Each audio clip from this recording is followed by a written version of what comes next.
हिंदुस्तान में आम आदमी की जान बहुत सस्ती है? आज दो तस्वीरें हम आपको दिखाने वाले हैं और फर्क आप बताइएगा। पहली तस्वीर पुर्तगाल की है, जहां पर एक गर्भवती महिला को अस्पताल में उसके होने वाले बच्चे के लिए एनआईसीयू का बेड तक नहीं मिलता। दूसरे अस्पताल में शिफ्ट करते वक्त रास्ते में उसे कार्डिक अरेस्ट आता है और कुछ दिन बाद उसकी मौत हो जाती है। खबर फैलते ही देश उबल पड़ता है। मौत की खबर आने के 5 घंटे के अंदर देश के हेल्थ मिनिस्टर को इस्तीफा देना पड़ता है। केवल 5 घंटे में इस्तीफा। इधर दूसरी तरफ हिंदुस्तान में, दिल्ली में, देश की राजधानी, जहां प्रधानमंत्री रहते हैं, जहां देश की संसद है, सुप्रीम कोर्ट है, वहां पर एक सरकारी अस्पताल के बाहर एक महिला की खड़े खड़े डिलीवरी होती है।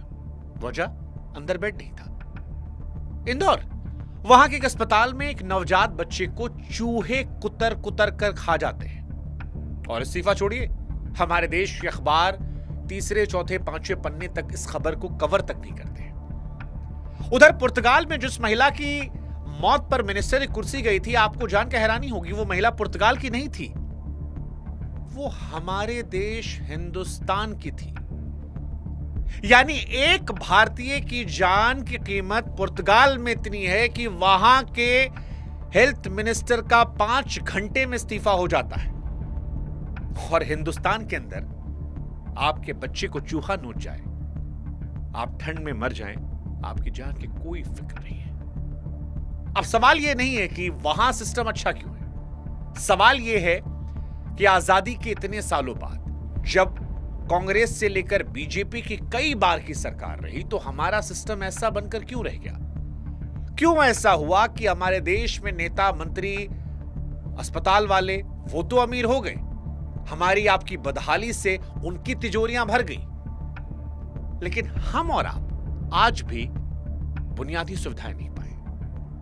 आपको जानकर हैरानी होगी कि हर साल करीब 4 लाख करोड़ रुपए हमारी जेब से निकलकर जाते हैं हेल्थ के नाम पर, और जिस नाम से ये ट्रांसफर होते हैं वो है OOPE, 4 शब्दों का लेटर। ये 4 शब्द जिन्हें सरकार का अपना थिंक टैंक नीति आयोग मानता है।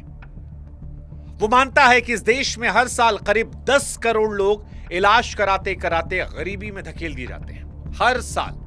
और 10 करोड़ को ऐसे समझिए कि पूरी जर्मनी जितनी आबादी हिंदुस्तान में इसलिए गरीब हो जाती है क्योंकि हम और आप अपना एक बड़ा हिस्सा हेल्थ पर खर्च कर देते हैं।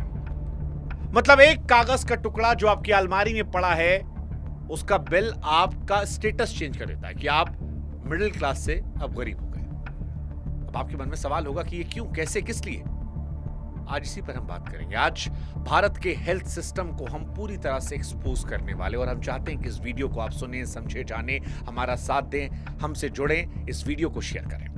नमस्कार, मैं हूं शुभांकर मिश्रा और ये बहुत सेंसिटिव इशू है क्योंकि हिंदुस्तान में आम आदमी की जान की कीमत का वो एहसास नहीं होता, और यही एहसास हर हिंदुस्तानी को विदेश जाने पर होता है। और इसी वजह से जैसे हिंदुस्तान में कोई आदमी 4 पैसा कमाता है, वो विदेश में जाकर सेटल्ड होता है। जो विदेश गया वो हिंदुस्तान वापस आना नहीं चाहता क्योंकि उसे लगता है कि शिक्षा, स्वास्थ्य, रोजगार यहां पर हिंदुस्तान में कीमत नहीं है। विदेश में वो भले ही अपना बर्तन सफाएगा, बर्तन मांजेगा, सारे अपने काम करेगा, लेकिन वो हिंदुस्तान नहीं लौटता, जबकि वो जानता है कि हिंदुस्तान लौटेगा तो वही काम उसका कोई सस्ते में कर सकता है। लेकिन वहां सस्ते में इसलिए नहीं होता क्योंकि वहां इंसान की कीमत है, यहां इंसान की कीमत नहीं है। और इसीलिए आज हम समझने वाले हैं कि करोड़ों लोग हर साल अचानक भारत में गरीब क्यों हो रहे हैं। 10 करोड़ बहुत बड़ा नंबर है साहब। 10 करोड़ लोग अगर हर साल गरीब हो रहे हैं तो यह बहुत बड़ी बात है। और आपको लग रहा होगा कि हो सकता है मैं बढ़ा चढ़ाकर अपना वीडियो वायरल करने के लिए बोल रहा हूं, तो ऐसा नहीं है। मैं आपको बता दूं, 2018 में 3 रिसर्चर्स ने एक स्टडी की थी जिसका टारगेट था यह पता करना कि भारत में दवा इलाज के खर्च में मिडिल क्लास को कितना नुकसान होता है। उन्होंने साल 2012 के हर मेडिकल खर्चे, 2012 के खर्चे और आम आदमी कमाई को ट्रैक किया। नतीजा जानते क्या निकला? एक साल में 5.5 करोड़ लोग गरीबी रेखा के नीचे गिर गए। ये वो लोग थे जो ना जुआ खेल रहे थे, ना लॉटरी खेल रहे थे, ना मार्केट क्रैश हुआ, ना कोई आपदा आई थी। बस ये वो लोग थे जो नॉर्मल जिंदगी जी रहे थे, फिर बीमार पड़े और बीमार पड़ते ही ये गरीब हो गए। क्यों? क्योंकि सारे पैसे अस्पताल में चले गए। अब इस स्टडी के अंदर एक आंकड़ा और डरावना था। इन 5.5 करोड़ में 3.25 करोड़ लोग सिर्फ दवाई खरीदने की वजह से गरीब हुए थे। केवल दवा। सिर्फ दवा की पर्ची ने 4.25 करोड़ लोगों को गरीबी के नीचे ढकेल दिया। फिर डब्ल्यूएचओ ने मान लिया कि यह हादसा हर साल हो रहा है और उसके बाद फिर से जांच करवाई गई। यह हुआ कि नहीं हो सकता यह फर्जी आंकड़ा हो। नीति आयोग ने दोबारा जांच की, पता लगा यह आंकड़ा 10 करोड़ तक पहुंच गया है। यानी हिंदुस्तान की 7% आबादी ऐसी है जो हर साल सिर्फ इलाज के खर्चे से गरीब हो जाती है। इतनी बड़ी बात है ना। और इस बर्बादी की जड़ वही 4 लेटर जिसका जिक्र हमने शुरू में किया था, OOPE, out of pocket expenditure. दरअसल किसी भी देश में दवा इलाज पर साल भर में जो पैसे खर्च होते हैं उसे देश का टोटल हेल्थ खर्च कहते हैं। हमारे देश का यह सालाना खर्च करीब 9 लाख करोड़ रुपए का है। यह खर्च 3 सोर्सेस मिलकर भरते हैं। इलाज पर खर्च हुए हर 100 रुपए में आम आदमी अपनी जेब से 43 रुपए भरता है, सरकार 44 रुपया और बाकी 13 दूसरे सोर्स से। जो हिस्सा आम आदमी भरता है अपनी जेब से उसे ही OOPE कहते हैं। जिस देश में OOP का परसेंटेज सबसे ज्यादा होता है उस देश में इलाज उतना ही मुश्किल होता है, उतना ही महंगा होता है। उस देश के आम आदमी पर अचानक गरीब होने या कर्जदार होने का खतरा हमेशा बना रहता है। जैसे उदाहरण देते हैं आपको, थाईलैंड जैसे देश में इस मामले में जापान और इंग्लैंड जैसे देशों के साथ खड़े नजर आते हैं। थाईलैंड जैसा देश जापान और इंग्लैंड के साथ नजर आता है। जैसे मैं इंग्लैंड गया था पिछले साल, तो एक हैदराबाद का व्यक्ति वहां ड्राइवर था। हालांकि वहां के ड्राइवर बहुत पैसा कमाते हैं। उसका रीजन हमने आपको बताया कि वो जो इंसान काम करते हैं उसको इज्जत देते हैं। तो हमने उससे पूछा यार तुम्हें दिक्कत क्या है, तो वो हमसे कहा कि भैया दिक्कत ये है कि यार अकेले पड़ गए हैं, परिवार वाले वहां हैं, खुशियां जो हैं वो हिंदुस्तान में मिलती हैं। हमने कहा फिर यहां रुके क्यों? बोले भैया यहां शिक्षा स्वास्थ्य कमाल का है। मतलब आप जहां रहते हैं उसके पड़ोस में जो अस्पताल है सरकारी, मैं भी वहां जाता हूं, वहां पे करोड़पति उद्योगपति का लड़का भी जाता है। उसी स्कूल में हमारा लड़का पढ़ेगा, उसी वहां पढ़ेगा। हमारे यहाँ प्राइवेट स्कूल प्राइवेट हॉस्पिटल में लोग जाते ही नहीं और मेरा दिमाग खराब हो गया। भारत में आप कल्पना नहीं कर सकते, भारत में ट्रेन हो या अस्पताल, आपको पैसे का औकात का अंतर दिख जाता है। और हैरानी हो रही कि थाईलैंड जैसा देश भी इस मामले में जापान और इंग्लैंड के साथ आता है। और अब आपके मन में सवाल आ गया कि भैया हम कहां स्टैंड करते हैं? तो आपको शर्मिंदगी हो जाएगी कि, या हो सकता है कुछ लोग आप में थोड़ी छाती फुला लें कि हम बांग्लादेश और पाकिस्तान से थोड़ा सा बेहतर है। लेकिन शर्म से डूब जाएंगे आप ये जानकर कि भूटान जैसा छोटा सा देश भी इस लिस्ट में हमसे आगे खड़ा है। सोचिए, इलाज की पहुंच और क्वालिटी की एक ग्लोबल रैंकिंग में भारत 195 देशों में 145वें नंबर पर है और उस लिस्ट में बांग्लादेश और श्रीलंका भी हमसे ऊपर है। यानी खर्च में हम बांग्लादेश से बेहतर है, लेकिन इलाज में बांग्लादेश हमसे बेहतर है। वो पैसा वहां सरकार हमसे आ देती, यहां पर हम पैसा देते हैं, इलाज हमें कम मिल रहा है। और अब वो खबर जो शायद आपको कहीं नहीं मिलेगी, अभी 2 महीने पहले 2026 में सरकार की अपनी नेशनल हेल्थ अकाउंट रिपोर्ट आई, उसमें छुपा है कि इस दशक का सबसे खतरनाक ट्रेंड 10 साल से आम आदमी की जेब पर यह बोझ हर साल थोड़ा थोड़ा घट रहा था, लेकिन इस बार पहली बार यह बोझ घटने के बजाय बढ़ा 39 से सीधे 43%, यानी एक साल में 4%। क्यों? क्योंकि कोविड गया तो सरकार का हाथ भी आपकी हेल्थ से खिंच गया। कोविड के वक्त सरकार जो है वो थोड़ा ज्यादा पैसा दे रही थी, हर 100 में 48 रुपए भर रही थी, लेकिन अब वापस सरकार ने कटौती की 44 पर। और वो जो कटौती हुई है वो कौन भरेगा? हम और आप। और इसीलिए हर साल 10 करोड़ आदमी भारत में गरीब हो रहा है। अब रिपोर्ट की कड़वी लाइन, महंगाई हटाकर देखें तो पिछले साल हर भारतीय को अपने पैसे के बदले पहले से कम इलाज मिला और उस कम इलाज का भी ज्यादा हिस्सा उसने अपनी जेब से भरा।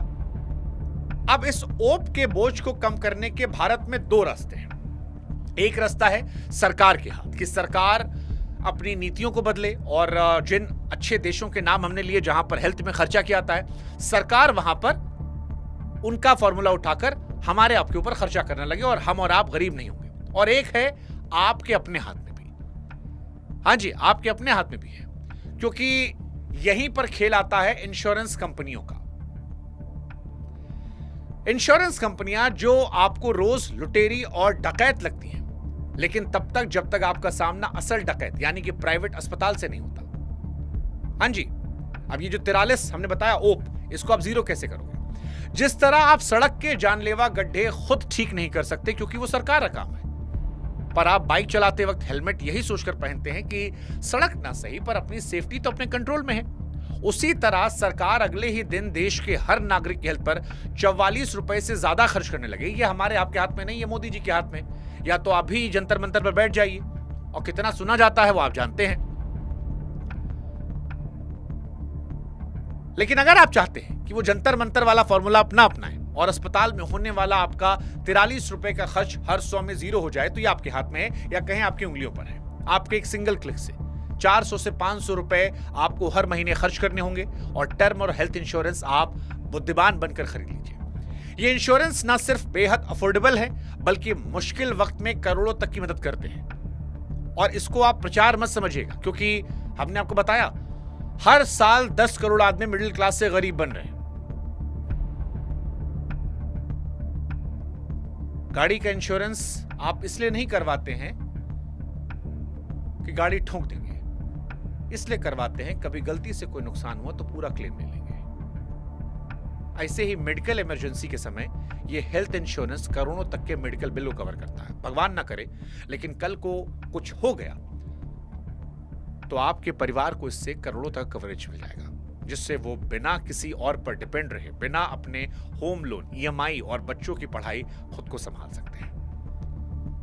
देखो भैया, थोड़ा सा कटौती करके अगर ये हो जाता है तो हम सबको समझना चाहिए। इससे पहले हम भी नहीं करते थे, लेकिन जैसे जैसे जिम्मेदारियां बड़ी होती हैं वैसे वैसे समझदारी भी बढ़ानी पड़ती है।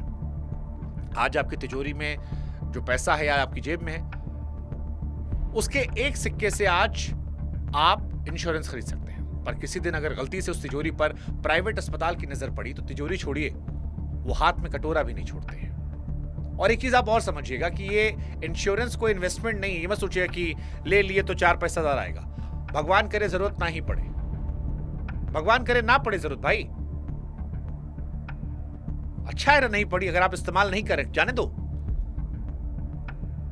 लेकिन अगर पड़े तो आपको लाभ देगा, या आपके परिवार की सबसे बड़ी जरूरत बनेगा। हाँ, कौन सा प्लान चुनना है या फैसला आपका है, पर समय रहते सही फैसला लीजिए। डिस्क्रिप्शन में हमने आपको लिंक दिया है, जाइए और अपने परिवार के लिए बेस्ट जो भी है वो चुन लीजिए। वो आपकी मर्जी, हमको कोई लेना देना नहीं है। हमारा लेना देना इस बात से है कि जब आदमी जानता है कि लुटेंगे, तब भी वो प्राइवेट अस्पताल के चक्कर में क्यों पगलाया रहता है, क्योंकि सबको पता है कि जीवन पर आपका हमारा कंट्रोल नहीं है। समस्या आम आदमी की जेब से हो रहा खर्च नहीं है। आदमी जानबूझकर मजबूर होता है कि खर्चा करे। कैसे, हम समझाते हैं। इस देश में जब भी कोई मिडिल क्लास का व्यक्ति बीमार होता है तो उसकी हालत ऐसी होती है कि एक तरफ कुआं, दूसरी तरफ खाई। एक तरफ सरकारी अस्पताल भारत का जो अंधेरे कुएं जैसा है, जहां सब कुछ भगवान भरोसे, दूसरी तरफ प्राइवेट अस्पताल, वहां इतनी गहरी खाई जिसका कोई तल नहीं, वहां से वही बच कर निकलता है जिसने दबा के पैसा बनाया है। यानी सरकारी अस्पताल में भरोसा कम होता है और प्राइवेट में जमा पूंजी खोने का डर होता है। और इस देश में आम आदमी को हर रोज इन्हीं दो डरों के बीच में जीना पड़ता है। और जब परिवार में किसी करीबी के साथ कोई घटना होती है तो ये परेशान करता है। लेकिन फिर भी लोग प्राइवेट जाते हैं, वो कर्जा लेते हैं, बेच देते हैं, ये जानते हुए भी कि एक बार प्राइवेट का चक्कर लगाने पर उन्हें कितना फटका लेगा। मतलब प्राइवेट का और सरकारी का अंतर समझ लीजिए। जितने में 7 बार सरकारी में अस्पताल में इलाज होता है, उतना प्राइवेट में 1 बार में होता है। और ये हमारा आंकड़ा नहीं है, ये सरकार का आंकड़ा है कि मान लीजिए अगर आपने सरकारी में कोई चीज इलाज करवाया और आपका 4,452 रुपया खर्चा हुआ, तो वही प्राइवेट अस्पताल में 31,845 रुपया खर्चा होगा। ये सरकार का आंकड़ा है। और आज की कहानी तो और डरावनी, क्योंकि इस समय देश में टमाटर, पेट्रोल, सब्जी, हर चीज की महंगाई बढ़ रही है। अब तो आपकी गाड़ी का माइलेज भी जो है वो भी कम हो गया। वहां भी आपको साल में अगर बेसिक भी मान ले तो 7,000 रुपया और ज्यादा खर्चा करना पड़ेगा। और मेडिकल की महंगाई, बाप रे, 12% रफ्तार से बढ़ी है। बाकी सब तो कम बढ़ी है। जो पेट्रोल, टमाटर हम लोग रोते हैं, ये 4% बढ़ी है। मेडिकल की महंगाई 12% है। यानी इलाज आपकी तनख्वाह से 3 गुना तेजी से भाग रहा है और बचत की सीढ़ी आप चढ़ रहे हैं। इसीलिए हम कह रहे हैं कि सोचिए समझिए, एक बार भी कोई सरकारी अस्पताल का मुंह देखना नहीं चाहता। और 7 बार जितना डिफरेंस आता है आप सोच लो, सरकारी अस्पताल में घुसते ही आप जानते हो वहां क्या हालत होती है। आधी जगह तो नंबर ही नहीं लगता। जो अच्छे अस्पताल जैसे एम्स अस्पताल अच्छा है, आप गरीब आदमी एक बार में चले जाओ। आज आपकी तबीयत खराब हुई है और 2 महीना बाद आपका नंबर लेगा, बैठे रहो बाहर। वीडियो की शुरुआत में महिला बताया था हमने आपको भाई ना, कि अस्पताल के बाहर खड़े खड़े डिलीवरी हो गई, एक बेड तक नहीं पाई। यही सच है कि बिना जुगाड़ के एंट्री ही नहीं मिलती। बड़मनई हो गई तो वहां भी मिल जाएगी और बड़े आदमी का पैसा भी है। एंट्री लेवल मतलब यह है कि इस देश में मरीज के घर वाले अस्पताल जाते ही ये सोचकर है कि बेड तो मिलेगा नहीं, डॉक्टर मिल जाए, दवाई मिल जाए समय पर। और प्राइवेट अस्पताल अब बन गए हैं कंपनी, उनको एक बिल निकालना है। जैसे कुछ दिन पहले हमारे पेट में गैस हुई थी, हम गए, अब गैस में उन्होंने हमको बिस्तर पे लिटा दिया, बिस्तर पे लिटाया, उसके बाद 2 बोतल लगा दी, आधा घंटा चूं चां चौं करती रही। गैस में उन्होंने हमारे लिए लगभग 3-4 हजार रुपए का बिल बना दिया था। हमने कहा जियो बहादुर। और आपके आसपास भी होंगे, जिस भी प्राइवेट अस्पताल में जाइए, प्राइवेट अस्पताल ये नहीं कह रहे कि सारे चोर हैं, बट भारत में जितने भी प्राइवेट अस्पताल जो कंपनी बन गए हैं, उनका एक बिलिंग का प्रोसेस है। उनको इतना बिल निकालना है महीने में, वो गुणा गणित उस हिसाब से जोड़ते हैं। तो वो आपकी जांच, टेस्ट, बिल बढ़ाते हैं। वो चाहते हैं आप आते रहें, आप उनके लिए कस्टमर हैं, मरीज नहीं है। और इसीलिए ये खबर आपके लिए सावधान करने वाली है। बाकी मध्य प्रदेश का तो हमने सरकारी अस्पताल आपको बताया कि भैया वहां पे चूहा जो है, कितनी खतरनाक बात थी यार, एक बच्चे को नोच गया। इंदौर के खजराना में 100 बेड का सरकारी अस्पताल 6 साल से चल रहा है, लेकिन पेपर पर, कागज पर 87 कर्मचारी हैं, नियुक्तियां हो रही हैं, तबादले हो रहे हैं। अस्पताल की जमीन पर आपको एक ईंट नहीं मिलेगी। और ये कोई पुरानी बात नहीं है। अभी पिछले महीने जून 2026 में उस अस्पताल के नाम पर एक ट्रांसफर ऑर्डर निकला है, उस अस्पताल में जिसमें आज तक कोई मरीज गया ही नहीं। ये हमारे हिंदुस्तान का एक कड़वा सच है। अच्छे अस्पताल भी हैं, मैं फिर कह रहा हूं, हिंदुस्तान में अच्छे भी अस्पताल हैं, लेकिन अच्छे सरकारी अस्पतालों में नंबर लगना बहुत मुश्किल है, बहुत मुश्किल है। और ये पुर्तगाल वाला सिस्टम तो बिल्कुल नहीं है कि पुर्तगाल में एक बेड नहीं मिला तो मिनिस्टर की 5 घंटे में कुर्सी चली गई। हमारे हिंदुस्तान में पूरा अस्पताल गायब है, किसी को कोई दिक्कत नहीं है। कहीं कहीं 2-4 ईंट जोड़कर अस्पताल खड़ा है, उसकी हालत ऐसी नहीं, आप समझ पाते कि हम बीमार हैं, अस्पताल बीमार है, या ये अस्पताल है या हॉरर मूवी का सेट। और चूहा वाली बात तो हमको अब तक डराती है। इंदौर के सरकारी अस्पताल में एनआईसीयू में, जहां नवजात बच्चों को आईसीयू, वो जगह जहां चप्पल पहनकर जाना अलाउड नहीं था, उस साफ सुथरे एनआईसीयू में 2 नवजात बच्चों को चूहे कुतर गए थे यार, और दोनों की मौत हो गई थी। केरल के एक सरकारी अस्पताल में 9 साल की बच्ची टूटा हुआ हाथ लेकर गई, फ्रैक्चर के साथ सिक्के जितना छोटा घाव था। डॉक्टर ने उस घाव को नजरअंदाज करके ऊपर से प्लास्टर लगा दिया। प्लास्टर के नीचे इन्फेक्शन फैलता रहा और बाद में बिटिया का हाथ काटना पड़ा। 5 सर्जरी, 1 महीने से ज्यादा आईसीयू। और ये मैं नहीं कह रहा हूं, केरल हाईकोर्ट ने खुद माना था कि 9 साल की बच्ची सरकारी अस्पताल की गंभीर लापरवाही का शिकार हुई। और ऐसी अनगिनत खबरें हैं, आपके अपने शहर में ना हो जाके अपने देख लो अस्पताल में। तो ऐसी डरावनी खबरें सुनने के बाद आम आदमी फिर फैसला करता है कि प्राइवेट अस्पताल जाएंगे, इस हकीकत से अनजान कि उसका फैसला उसकी चॉइस नहीं है, उसकी इल्यूजन ऑफ चॉइस है। अब इल्यूजन ऑफ चॉइस क्या होता है? अंग्रेजी का शब्द आप में से बहुत लोग कहेंगे भैया समझा दो। तो एग्जाम्पल दे, उदाहरण, पहले जमाने में जब किसी बच्चे को अंगूठा चूसने की आदत थी तो कुछ माएं बच्चे के अंगूठे पर मिर्ची लगाती थी। बच्चा जैसे अंगूठा मुंह में डाला, पूरा अंदर तीखा तीखा। यही चीज जब बार बार हो जाए तो बच्चे खुद से वो आदत छोड़ देते हैं। लेकिन हकीकत यह है कि ये उनकी चॉइस नहीं होती है, ये इल्यूजन ऑफ चॉइस होती है। अब इस कहानी को अपने ऊपर रख के देखिए, क्योंकि सरकारी अस्पताल की ये बदहाली, गंदगी, दुर्दशा, बेड ना मिलना, बच्चों को चूहे खा जाना, ये सारी खबरें सुन सुनकर आपके दिमाग में एक डर पैदा हो गया। ये वही मिर्ची है जानबूझकर आपके अंगूठे पर लगाई गई है, ताकि अगली बार आप अपनी मर्जी से सरकारी अस्पताल में जाएं ही ना और सीधे प्राइवेट की लाइन में लग जाएं। और प्राइवेट जाने का मतलब खर्चा, और इसीलिए तो खर्चा हो रहा है देश का। अब आपके मन में सवाल होगा कि प्राइवेट अस्पताल की तरफ आम आदमी क्यों भेजा रहा है? इसका जवाब है 4 लाख करोड़ जो हर साल आम आदमी खर्च कर रहा है।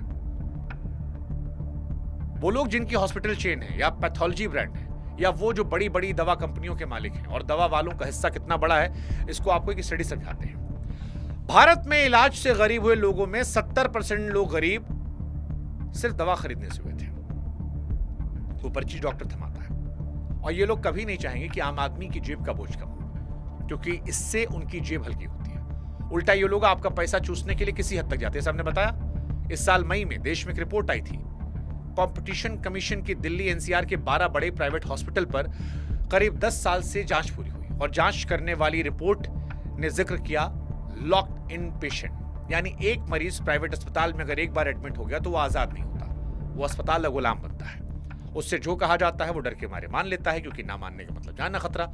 और इसी डर के आधार पर पर्चियों का खेल शुरू होता है। कभी दवा, कभी जांच, कभी किसी और चीज की पर्ची आपको दी गई। आप इस पर्ची को बाहर किसी दुकान पर ले नहीं जा सकते, क्योंकि अस्पताल से खरीदना है या उनके मेडिकल हॉस्पिटल से, जहां दाम की मनमानी। अस्पताल का बेड इस देश की सबसे महंगी जमीन है। सरकारी में मिलता नहीं और प्राइवेट में छूटता नहीं। जांच में सामने आया कि दिल्ली के बड़े अस्पताल में कुछ टेस्ट बाहर की लैब के मुकाबले 243% महंगे थे। और मजे की बात, 12 में से सिर्फ एक अस्पताल ऐसा निकला जो मरीजों को बाहर से दवा और जांच करवाने की छूट दे रहा था। बाकी सब हमारे यहां करवाओगे तो ही तुम्हारा इलाज। अब आप सोचिए कि मैं बाहर से दवा ले आऊं, तो ये पेपर साइन करवाते हैं कि मरीज को बाहर की दवा दी जा रही है, हॉस्पिटल की जिम्मेदारी नहीं।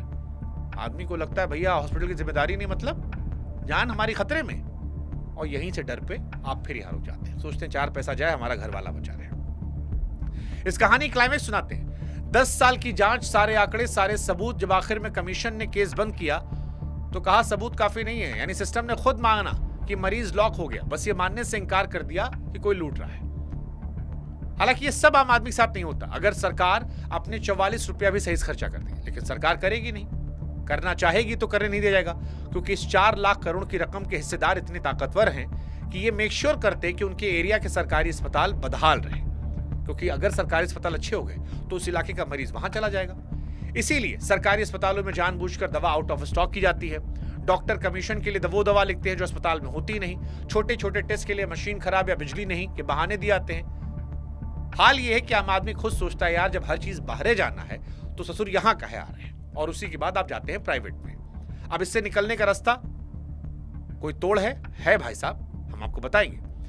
अगली बार जब कोई नेता आपके दरवाजे पर वोट मांगने आए तो उससे मंदिर, मस्जिद, जात पात मत पूछेगा, पूछेगा कि मेरा 44 रुपया कहां गया, मेरे इलाके के अस्पताल में बेड क्यों नहीं है, दवा क्यों नहीं है। क्योंकि जिस दिन यह सवाल वोट से जुड़ जाएगा उस दिन हर सरकारी अस्पताल में बेड भी होगा, दवा भी होगी। और ये कोई हवा बात नहीं है।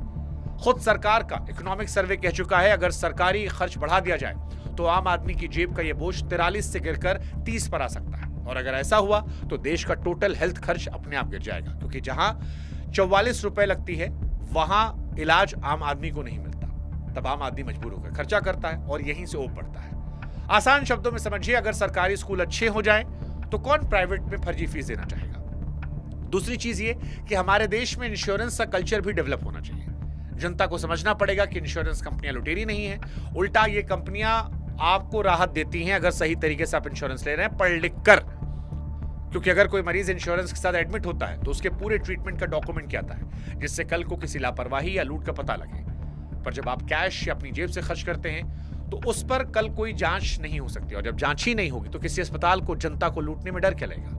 और एक आखिरी बात, सिर्फ सरकारी स्कीम के भरोसे मत बैठिए, क्योंकि इलाज से गरीब करने में सबसे बड़ा हाथ ओपीडी यानी बाहर के इलाज और दवाओं का है। सरकारी स्कीम ओपीडी को कवर नहीं करती है, यानी सरकारी इंश्योरेंस उस दरवाजे पर ताला लगाता है जहां से चोर आता नहीं। इसलिए अपनी मेहनत की कमाई और अपने परिवार के भविष्य की सुरक्षा की जिम्मेदारी खुद लीजिए। डिस्क्रिप्शन में हमने आपको जानकारियां दी हैं, आपको लिंक दिया है। ट्रस्टेड पार्टनर्स के साथ कंपेयर कीजिए और अपने परिवार के लिए सही इंश्योरेंस प्लान लीजिए। आखिर में बस इतना याद रखिएगा कि वीडियो की शुरुआत में हमने आपसे एक सवाल पूछा था, क्या हिंदुस्तान में जान सस्ती है? जवाब है नहीं। आम आदमी की जान सस्ती नहीं है, हाँ उसे सस्ता बनाया गया है। क्योंकि जिस दिन आप अपनी जान की कीमत लगाएंगे उस दिन किसी की तिजोरी भरनी बंद हो जाएगी। इसलिए अगली बार जब कोई अपना किसी अस्पताल के बाहर जमीन पर पड़ा दिखे तो ये मत सोचिएगा कि इन जनाब की किस्मत यही थी। ये सिस्टम का किया धरा है, और ये सिस्टम तब बदलेगा जब इस देश का हर आदमी सवाल पूछेगा सरकारों से कि मेरे 44 रुपए कहां गए साहब।